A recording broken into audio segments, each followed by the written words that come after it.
الرحمن الرحیم۔ اب جو تیسرا رکوع آ رہا ہے سورہ بقرہ کا، اس میں قرآن کی دعوت کا خلاصہ ہے۔ قرآن کیا ماننے کی دعوت دیتا ہے، اس کی پکار کیا ہے۔ جیسا کہ میں عرض کر چکا ہوں، 2/3 قرآن پہلے نازل ہو چکا ہے، پس منظر میں ہے۔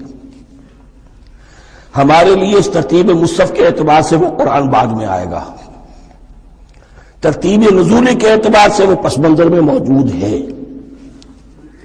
لیکن چونکہ یہاں پر مصحف کے اندر یہاں سے آغاز کیا جا رہا ہے، لہذا اس کا خلاصہ جو ہے لب لباب یہ ایک رکوع میں، اور قرآن کے فلسفے کا اور اس کے بعض نہایت ہی اہم جو موضوعات ہیں اور مسائل ہیں ان کا ذکر پھر چوتھے رکوع میں۔ ابھی ہم تیسرا رکوع پڑھ رہے ہیں۔ یا ایھا الناس اعبدوا ربکم الذی خلقکم والذین من قبلکم لعلکم تتقون۔ اے لوگو، بندگی اختیار کرو اپنے اس رب کی، اپنے اس مالک کی جس نے تمہیں پیدا کیا، اور نہ صرف تم کو پیدا کیا، تم سے پہلے جتنے لوگ گزرے انہیں بھی پیدا کیا تاکہ تم بچ سکو۔ یہ قرآن کی دعوت کا خلاصہ ہے، اور یہ نوٹ کر لیجئے، یہ تمام انبیاء اور رسل کی دعوت یہی تھی۔ اب جب پڑھیں گے سورہ اعراف پڑھیں گے، سورہ شعراء پڑھیں گے، ایک ایک کا نام لے کر ان اعبدوا اللہ واطیعون، ہر رسول کی دعوت یہ تھی، اللہ کی بندگی کرو، میری اطاعت کرو۔ یا قوم اعبدوا اللہ ما لکم من الہ غیرہ، اے میری قوم کے لوگوں، اللہ کی بندگی کرو، تمہارا کوئی الہ اور معبود اس کے سوا نہیں ہے۔ پھر حضور قرآن یہی عبادت رب انسان کی تخلیق کی غایت ہے۔ وما خلقت الجن والانس الا لیعبدون، ہم نے جنوں اور انسانوں کو پیدا ہی صرف اس لیے کیا ہے کہ ہماری بندگی کریں۔ لیکن یہاں ایک فرق بہت بڑا ہے۔ تمام رسولوں کی دعوت یہی ہے، محمد الرسول اللہ کی بھی یہی ہے، لیکن بڑا فرق کیا ہے؟ باقی تمام رسولوں کی دعوت آپ کو ملے گی یا قوم، اے میری قوم کے لوگوں، یہاں ہے یا ایھا الناس،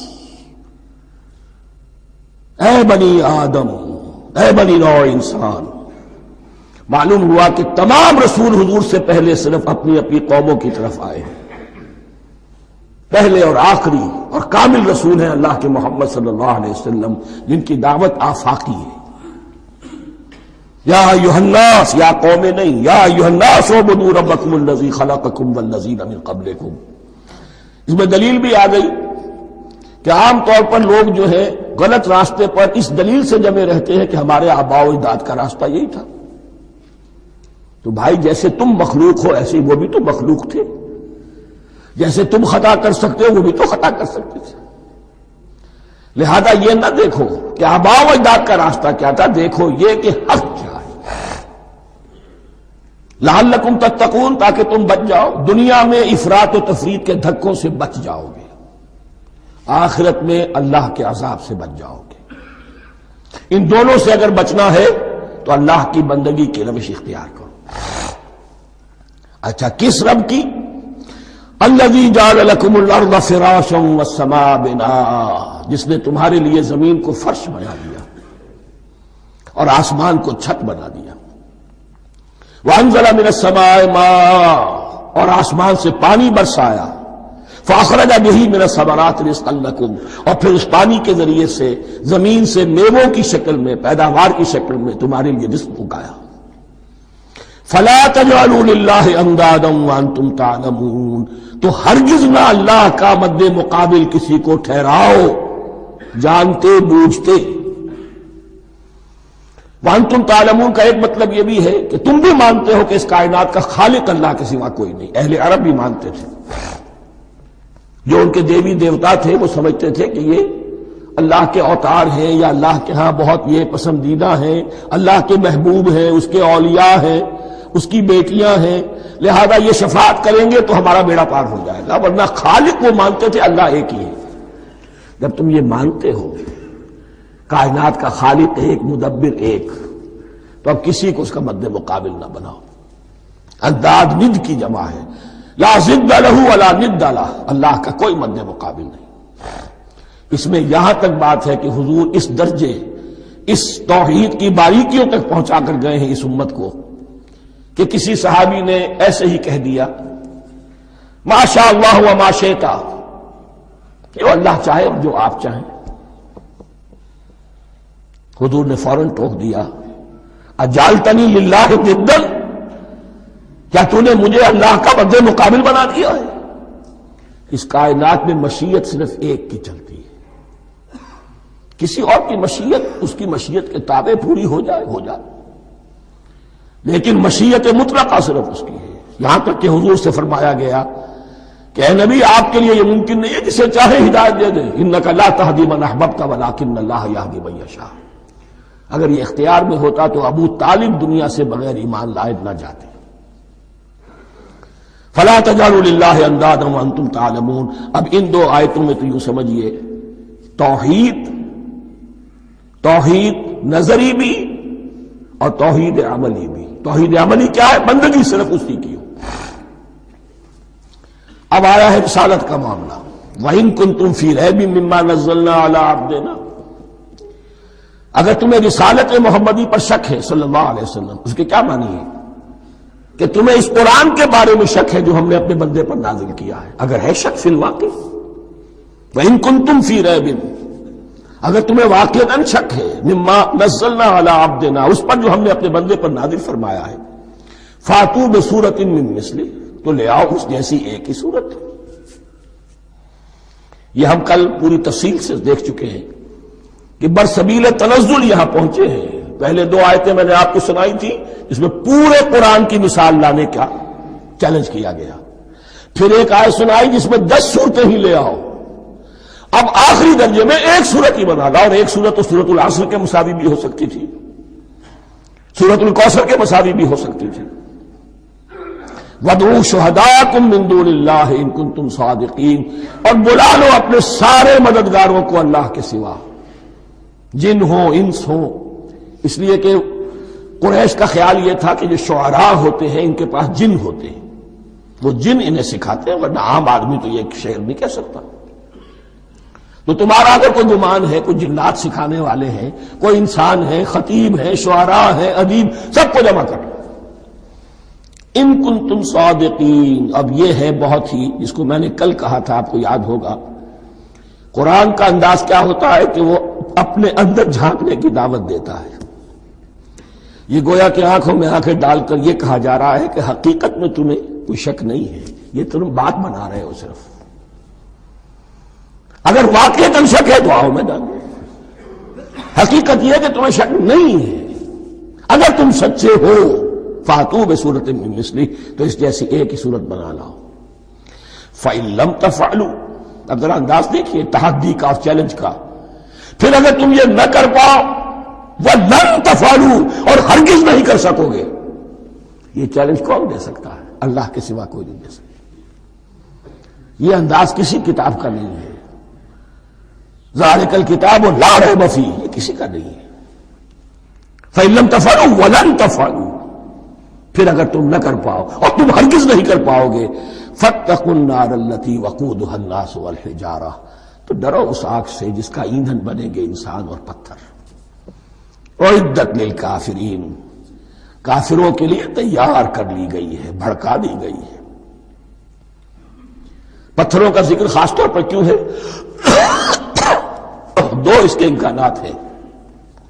آپ کو معلوم ہے کہ وہ جو پتھر کا کوئلہ ہوتا ہے اس کی آگ بڑی سخت ہوتی تھی، عام جو ہمارا یہ لکڑی کا کوئلہ ہوتا ہے اس کے مقابلے میں، اور دوسرے یہ بھی کہ چونکہ انہوں نے جو معبود تراش رکھے تھے وہ پتھر کے ہوتے تھے، تمہارے ساتھ ہی تمہارے ان معبودوں کو بھی جھونکا جائے گا اور وہ بھی جلیں گے، تاکہ تمہاری حسرت کے اندر اضافہ ہو۔ ان سے ہم دعائیں مانگا کرتے تھے، ان کے سامنے ماتھے ٹیکتے تھے، ان کے سامنے ڈنڈوت کرتے تھے، ان کو چڑھاوے چڑھاتے تھے۔ اب یہاں گویا کہ ایمان باللہ توحید، ایمان بالرسالت اور ایمان بالآخرت، فاتقوا النار التي وقودها الناس والحجارة اعدت للكافرین وبشر الذین آمنوا وعملوا الصالحات، اور بشارت دے دیجئے اے نبی ان لوگوں کو کہ جو ایمان لائے اور جنہوں نے نیک عمل کیے، ان لہم جنات تجری من تحتہا الانہار، کہ ان کے لیے وہ باغات ہیں کہ جن کے دامن میں ندیاں بہتی ہوں گی. لفظی ترجمہ ہوگا جن کے نیچے ندیاں بہتی ہوں گی.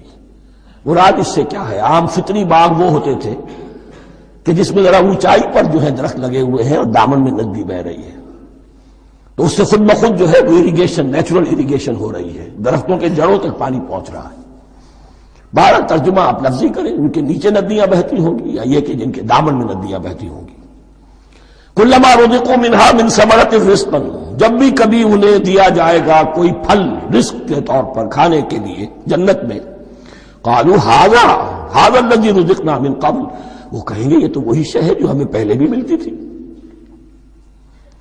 اس کا ایک مفہوم یہ ہے، یہ جو نزل ہے، ابتدائی جو ہے دعوت ہے، ابتدائی ضیافت جو ہوگی اس میں وہی چیزیں کہ جو معروف ہے، جانی پہچانی ہے. یہ رمان، یہ دیکھیے یہ انار آ رہا ہے خوبصورت، یہ انگور ہے خوبصورت، یہ نخیل ہے، یہ نخل ہے، یہ رطب ہے، لیکن ذائقے کے کوئی نسبت و تناسب بھی نہیں ہوگا. وہ کہیں گے یہ وہی شے ہے جو ہمیں پہلے ملتی تھی. وَأُتُوا بِهِ مُتَشَابِهًا، مشابہ تو ہوگی وہ، لیکن ان کے ذائقے میں زمین و آسمان کا فرق ہوگا. اور ایک یہ بھی مفہوم لیا گیا کہ آخرت میں جنت میں بھی وہی میوے ملتے رہیں گے، لیکن ان کا ذائقہ بدلتا رہے گا. شکل وہ ہوگی لیکن ذائقہ وہ نہیں رہے گا کہ جس سے انسان کی پھر طبیعت بھر جاتی ہے ایک ہی شے کو کھاتے ہوئے. وَلَهُمْ فِيهَا أَزْوَاجٌ مُطَهَّرَةٌ، اور ان کے لیے ہوں گے اس میں بہت ہی پاک باز، نہایت پاک کی ہوئی بیویاں ہوں گی. ازواج مطہرۃ وہم فیہا خالدون، اور اس میں رہیں گے ہمیشہ ہمیش. یہ تو تین جو اصول ہیں دین کے دعوت ایمان، توحید اور رسالت اور معاد، ایمان باللہ، ایمان بالرسول، ایمان بالآخرہ. اب ذرا کچھ ضمنی مسائل ہیں کہ جو بعض کفار کی طرف سے، بعض معترضین کی طرف سے پیش ہوتے تھے، وہ کبھی بھی اس چیلنج کا مقابلہ تو نہ کر سکے، میدان میں تو نہ آ سکے. یہ بالکل ایسی بات ہے جیسے کسی مصور کی تصویر پر اعتراض کرنے والے تو بہت تھے. جب کہا گیا کہ ذرا یہ لیجیے قلم، اس کو ٹھیک کر دیجیے، یہ برش آپ کے ہاتھ میں دیتا ہوں، اب سب پیچھے ہٹ گئے. تو کوئی صورت قرآن کے مقابلے میں لانا وہ تو ان کے لیے ممکن نہیں تھی، لیکن ادھر ادھر سے اعتراضات کرنے کے لیے جو زبانیں کھلتی تھی ان میں سے ایک اعتراض نقل کیا جا رہا ہے. وہ یہ تھا کہ وہ کہتے تھے کہ قرآن مجید میں مکھی کی تشبیہ آئی ہے، یہ تو بڑی حقیر سی شے ہے.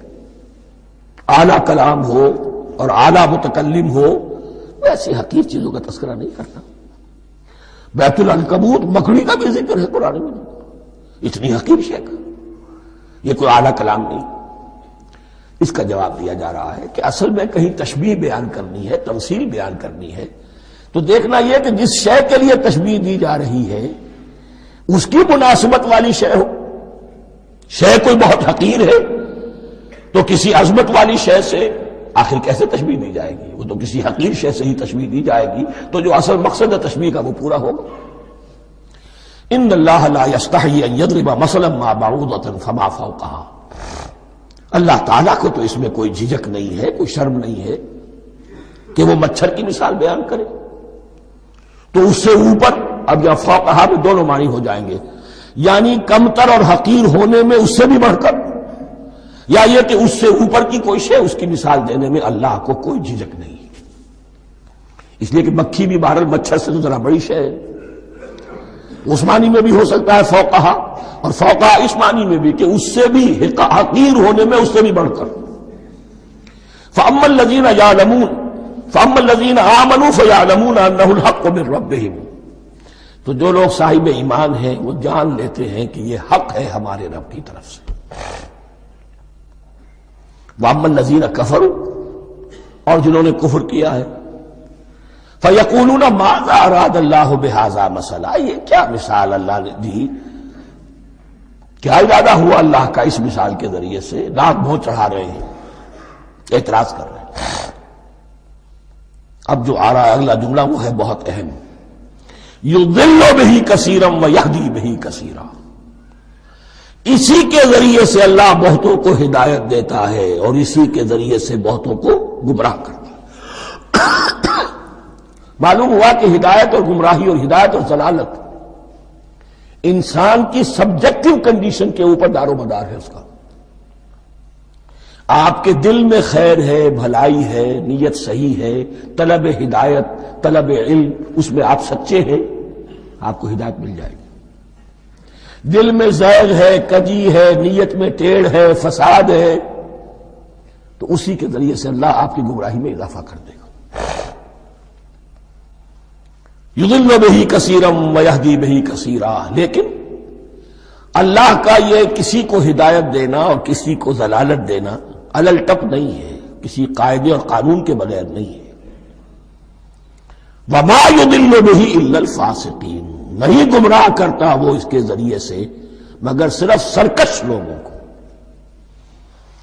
جن میں سرکشی ہے، تعلی ہے، تکبر ہے. اور ان کے اوصاف کیا ہے؟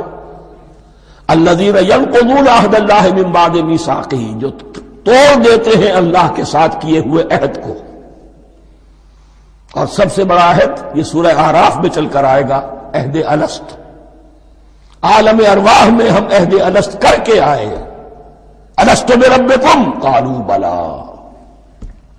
کیا میں ہی نہیں ہوں تمہارا رب؟ تمام ارواح نے میں بھی تھا، آپ بھی تھے، سب تھے، کل انسان.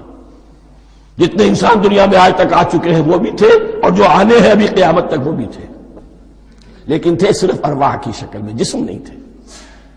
اور یہ میں آپ کو بتا چکا ہوں، مکمل وجود ہے انسان کا روحانی وجود. اولاً تخلیق اس کی ہوئی تھی، اسی سے آگے چل کر ایک بہت فلسفے کا بہت گہرا مضمون آ رہا ہے آگے چل کر. وہ جو عہد الست الست بربکم قالوا بلا، انہوں نے اس عہد کو توڑا. اللہ کو اپنا مالک اور خالق اور اپنا حاکم جاننے کی بجائے خود حاکم بن کر بیٹھ گئے. الیس لی ملک مصر. کیا مصر کی بادشاہی میری نہیں ہے؟ I am the sovereign. We are sovereign. Popular sovereignty. بغاوت، سرکشی، فاسق. وما يضل به الا الفاسقين الذين ينقضون ميثاقه ويقطعون ما امر الله به ان يوصل. اور کاٹتے ہیں وہ چیز جسے اللہ نے جوڑنے کا حکم دیا ہے. اللہ نے صلہ رحمی کا حکم دیا ہے، یہ قطع رحمی کرتے ہیں. مال کی طلب میں بھائی بھائی کو ختم کرتا ہے، اس کے مال کو ہتھیانے کے لیے، اپنی ذاتی اغراض کے لیے. تمام اخلاقی حدود جو ہے انسان پس و پیش ڈال دیتا ہے. اپنا تکبر، اپنے لیے تعلی. الذین، آپ دیکھیے نوٹ کیجئے، اس میں ہماری شریعت کا فلسفہ یہ ہے. ایک تعلق ہے اللہ کا بندے کے ساتھ، حقوق اللہ. ایک ہے بندوں کا بندوں کے ساتھ، حقوق العباد.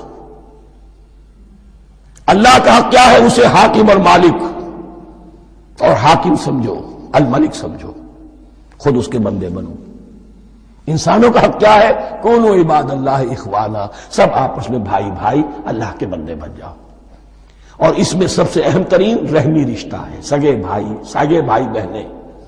پھر دادی کے اوپر جا کر وہ کزنز آ جائیں گے، پر دادی پر جا کر اور جمع ہو جائیں گے، یہاں تک کہ آدم و حوا پر تمام انسان جمع ہو جائیں گے. تو رحمی رشتے کی بڑی اہمیت ہے. تو وہ فاسقین کہ جو توڑتے ہیں اللہ کے عہد کو، اس کو مضبوطی سے باندھنے کے بعد، وَيَقْطَعُونَ مَا أَمَرَ اللَّهُ بِهِ أَن يُوصَلَ وَيُفْسِدُونَ فِي الْأَرْضِ. انہی دونوں چیزوں کے نتیجے میں زمین میں فساد پیدا ہوتا ہے. یا اللہ کی اطاعت سے باغی ہو گئے، اور یا آپس میں ایک دوسرے کی گردنیں کاٹنے لگے. اولئک هم الخاسرون. یہی لوگ ہیں جو بالآخر خسارے میں، آخری اور دائمی خسارے میں رہنے والے ہیں. کیف تکفرون باللہ وکنتم امواتا.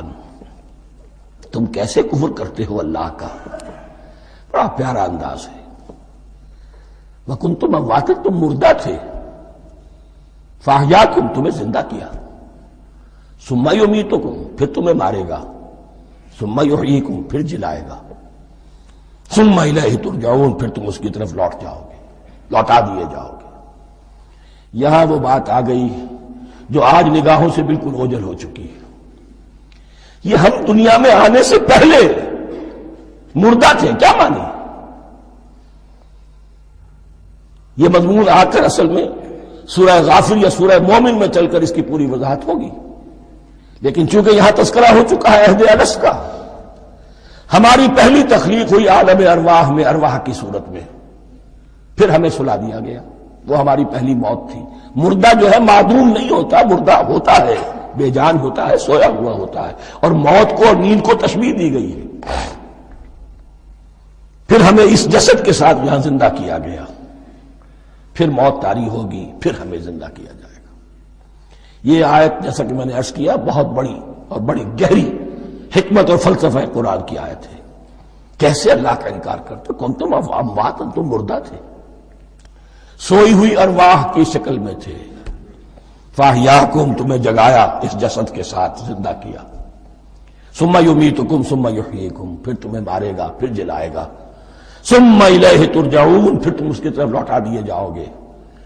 اور اب اس کے بعد جو آخری آیت ہے، هو الذی خلق لکم ما فی الارض جمیعا، اس نے تمہارے لیے بنایا ہے جو کچھ بھی زمین میں ہے۔ اس میں خلافت کا مضمون آ گیا۔ حدیث میں آتا ہے انما الدنیا خلقت لکم وانتم خلقتم للآخرہ، یہ دنیا تمہارے لیے بنائی گئی ہے، تم آخرت کے لیے بنائے گئے ہو۔ هو الذی خلق لکم ما فی الارض جمیعا، اس لیے کہ اگلی آیت پھر آ رہی ہے خلافت کی آیت، سارا کچھ زمین میں یہ بستر جو بچھایا اور یہ کائنات کو، زمین کو سجایا تمہاری خلافت کے لیے۔ ثم استوى الى السماء فسواهن سبع سماوات، پھر وہ متوجہ ہوا آسمانوں کی طرف اور انہیں 7 آسمانوں کی شکل میں بنا دیا۔ جیسا کہ میں کل عرض کر چکا ہوں، یہ تاحال ابھی یہ آیات متشابہات میں سے ہے۔ 7 آسمانوں کی کیا حقیقت ہے ہم اس سے ابھی پورے طور سے واقف نہیں۔ وَهُوَ بِكُلِّ شَيْءٍ عَلِيمٌ، اور اسے ہر شے کا علم حقیقی حاصل ہے۔ وَإِذْ قَالَ رَبُّكَ لِلْمَلَائِكَةِ إِنِّي جَاعِلٌ فِي الْأَرْضِ خَلِيفَةً قَالُوا وَتَجْعَلُ فِيهَا مَن يُفْسِدُ فِيهَا وَيَسْفِكُ الدِّمَاءَ وَنَحْنُ نُسَبِّحُ بِحَمْدِكَ وَنُقَدِّسُ لَكَ قَالَ إِنِّي أَعْلَمُ مَا لَا تَعْلَمُونَ صدق اللَّهُ الْعَظِيمُ۔ رب اشرح لي صدري ويسر لي امري واحلل عقدة من لساني يفقهوا قولي۔ جیسا کہ میں نے عرض کیا تھا، سورہ بقرہ کے پہلے 4 رکوع نہایت اہم ہیں، نہایت جامع ہیں۔ پہلے 2 رکوعوں میں 3 قسم کے انسانوں کی وضاحت کی گئی، 3 قسم کے کردار کے نقشے کھینچ دیے گئے۔ تیسرے رکوع میں قرآن مجید کی دعوت کا خلاصہ آ گیا، توحید فی العقیدہ، توحید فی العمل، یعنی عبادت اللہ کی، ایمان بالرسالت، قرآن مجید کو منزل من اللہ کلام ماننا۔ اس میں اگر شک ہے تو جو بھی چیلنج تھا، اگر واقعتاً تمہیں شک ہے، حقیقت میں شک نہیں ہے، لیکن جیسا کہ تم کہہ رہے ہو کہ تمہیں شک ہے تو کوشش کرو اس کے مقابلے کی ایک صورت بنانا ہو۔ پھر آخرت، جنت اور دوزخ، ان دونوں کا تذکرہ ہو گیا۔ پھر ایک خاص مسئلہ جو قرآن مجید کے اسلوب پر اعتراض کی شکل میں آیا کہ اس میں مچھر جیسی حقیر شے کا بھی تذکرہ ہے، اس کی حکمت بیان کر دی گئی کہ تشبیہ اور تمثیل میں ظاہر بات ہے کہ ممثل لہو اور ممثل بہی میں مناسبت چاہیے۔ جس چیز کے لیے تمثیل بیان کی جا رہی ہے، جس شے سے تمثیل بیان کی جا رہی ہے، ان میں مناسبت ہونی چاہیے، اس میں عظیم یا حقیر کا کوئی سوال نہیں۔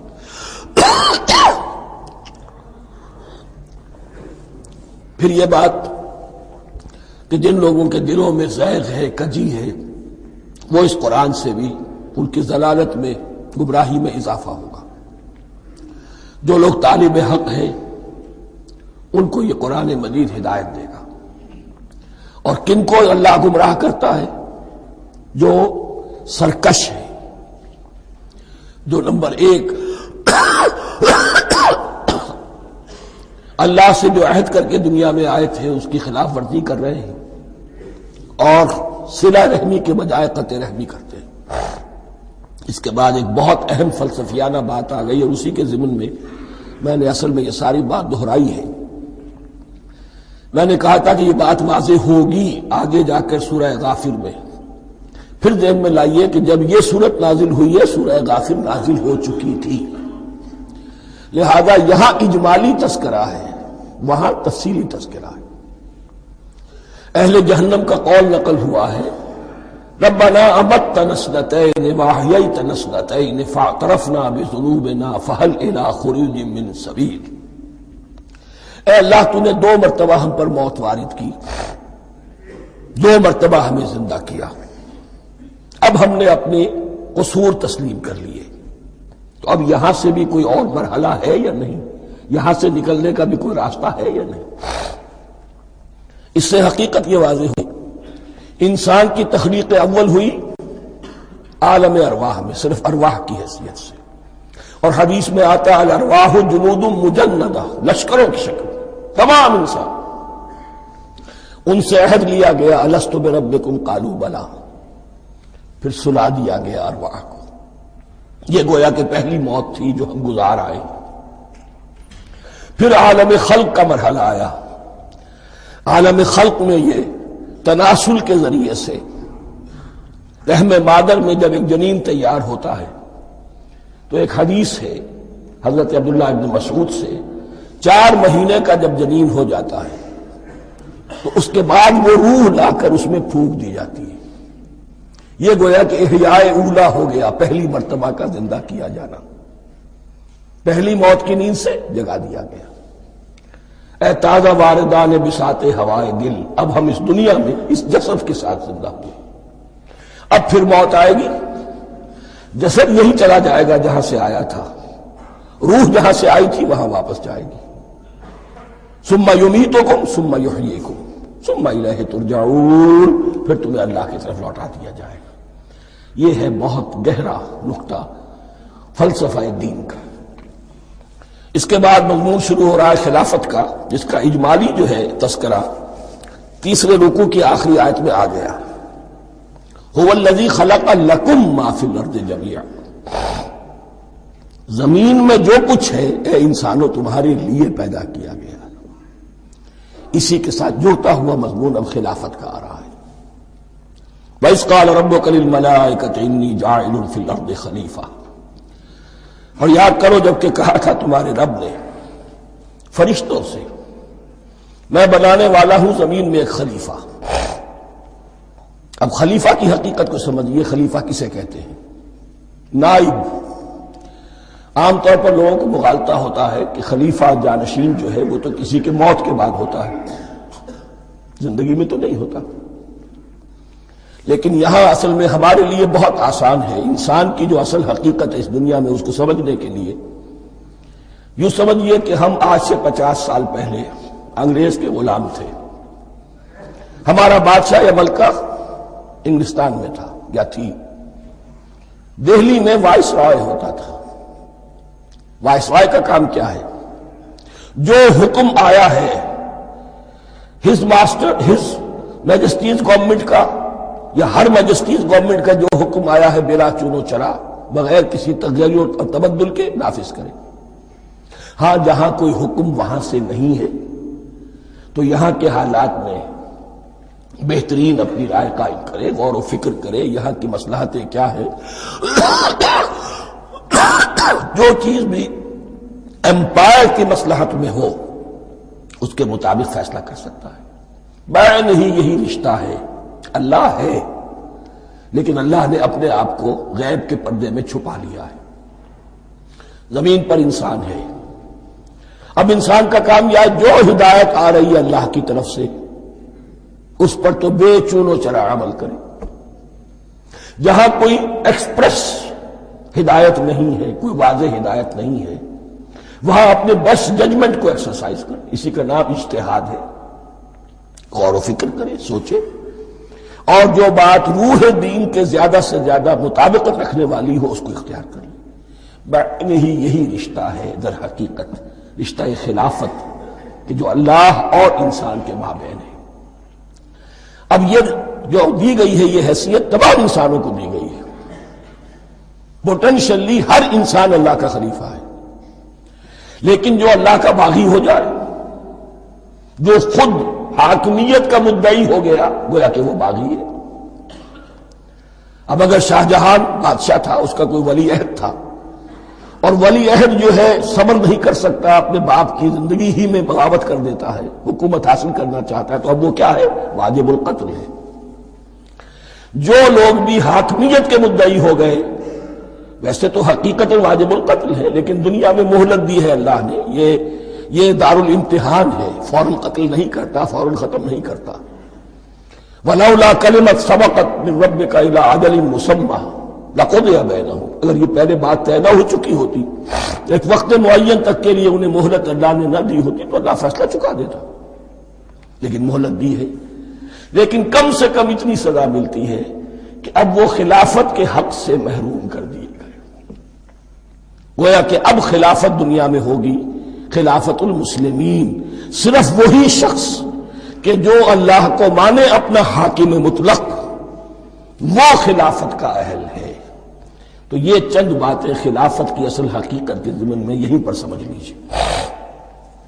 وَإِذْ قَالَ رَبُّكَ لِلْمَلَائِكَةِ إِنِّي جَاعِلٌ فِي الْأَرْضِ خَلِيفَةً قَالُوا أَتَجْعَلُ فِيهَا مَن يُفْسِدُ فِيهَا وَيَسْفِكُ الدِّمَاءَ وَنَحْنُ نُسَبِّحُ بِحَمْدِكَ وَنُقَدِّسُ لَكَ۔ اور یاد کرو جبکہ تمہارے رب نے کہا تھا فرشتوں سے کہ میں زمین میں خلیفہ بنانے والا ہوں، تو انہوں نے کہا کہ کیا تو بنائے گا اس میں جو فساد مچائے گا اس میں اور خوریزی کرے گا۔ وَنَحْنُ نُسَبِّحُ بِحَمْدِكَ وَنُقَدِّسُ لَكَ، ہم آپ کی تسبیح اور تحمید اور آپ کی تقدیس میں لگے ہوئے ہیں۔ قَالَ إِنِّي أَعْلَمُ مَا لَا تَعْلَمُونَ، فرمایا میں جانتا ہوں جو تم نہیں جانتے۔ اب یہاں سوال پیدا ہوتا ہے کہ فرشتوں کو یہ گمان کیسے ہوا، یہ خیال کیسے ہوا؟ دو رائے ہیں اس میں۔ ایک تو یہ کہ انسان کی تخلیق سے پہلے اس دنیا میں جنات تھے، اور انہیں بھی کچھ اللہ نے تھوڑا سا اختیار دیا تھا، اور انہوں نے یہاں فساد مچایا۔ انہیں پر قیاس کرتے ہوئے فرشتوں نے سمجھا کہ انسان بھی پھر زمین میں فساد مچائے گا، خوریزی کرے گا۔ ایک دوسری اصولی بات یہ کہی گئی ہے کہ خلافت کا لفظ جب استعمال ہوا تو اس کے معنی ہے کہ کوئی نہ کوئی اختیار بھی ملے گا۔ جنات کے بارے میں خلافت کا لفظ کہیں نہیں آیا، انسان کے بارے میں آ رہا ہے۔